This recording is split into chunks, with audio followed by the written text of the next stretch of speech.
right, so today we're going to talk about one of my most favorite exercises. It is the bridge with the exercise band. And it's a really great exercise because it not only targets your core, but it targets your glute muscles and your hip muscles. One of the things that happens is when you bridge up with the band, you're actually forced to push your hips out, so you get the outside hip muscles, and also it actually rotates your hips out, which gives you more stability in a lot of areas. One area of stability is when you're walking, you get a lot more stability.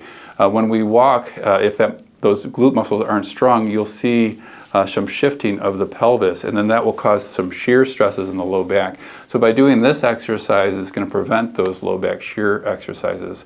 It also is really great for knee and knee pain because it forces the knees to track properly. So between hip stability, core stability, and knee stability, it's a great exercise. So what that looks like is you're going to lie on your back and you're going to loop the exercise band over both legs, and you're going to bring it up over your legs. As you do that, you're going to go ahead and lie backwards. And once you're in that lying back position, you're going to actually scoot your heels back as close to the buttock as possible and point your toes upward.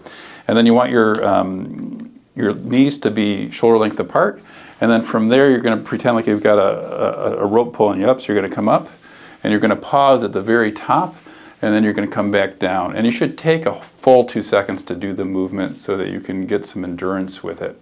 So up and down, and I would do that 1 set of 10 for 3 sets, and that will start getting you stronger. If it's really challenging in the beginning, you can do just 1 set of them. The other thing that's really cool with this exercise is that it is one of those exercises that you can adapt with. So you can start out with a smaller band and then work your way up to a bigger band and make it more challenging. So thanks for listening. If you like what you heard, go ahead and hit the subscribe button.